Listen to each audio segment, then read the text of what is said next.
5 beses na ako na-ambush. Ngayon, nakikita ko pa rin na walang pagbabago ang ating bayan. Marami pa rin ang abuso na nakaupo sa ating gobyerno.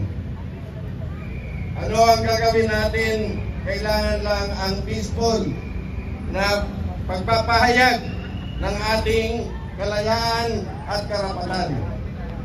Kung hindi alam ng mga kapulisan, kung mga assign ako sa Davao, 10 taon. Doon nakikita ko 1981 to 1984. Sa isang buwan, ang pinatay ng Sparrow Unit sa Davao ay 38 policemen in 1 month. Walang lumalaban doon na kapulisan. Kaya kami napunta doon. Kasama ko ang Philippine Marines, 3rd Marine Brigade, ni then Colonel Binason. Ngayon, nakikita ko ang mga abuso ng iba sa atin na dapat ipagtanggol ang ating mga kababayan. Kaya nakakapanlumo ay yung pinaglalaban namin sa kabundukan ay nakikita namin na hindi pala ang tunay na kaaway ng ating mamamayan ay nasa kabundukan, kundi nasa kanayunan yung mga kurap na officials sa gobyerno na pinapabayaan lang natin. Kaya ngayon, panahon na at nakita na natin na ang corruption ay lumalala at ang karamihan sa atin ay nagbabakasakali lang na matulog sa kanilang kabahayan.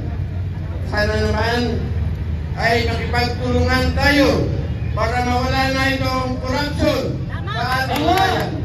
Maraming salamat po.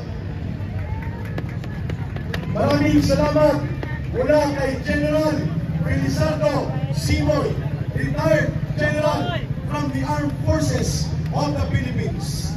At maraming pasaya. Thank you, General Simoy, sa pagmamahal mo pa rin sa bayan ito.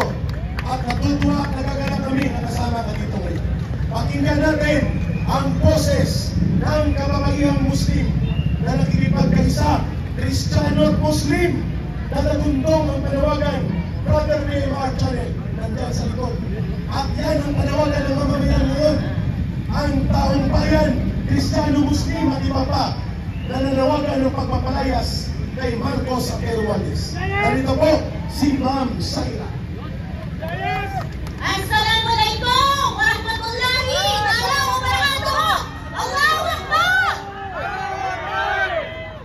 Nandito po tayo sa malapit sa Edson Shrine, kung saan nandito ang makapangyarihan, kung saan nagaganap kapag tayo mga bawat Pilipino ay nananawagan para tawagin ang mga pinuno na namamahala sa ating bansa.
Sige, 1, 2, 3.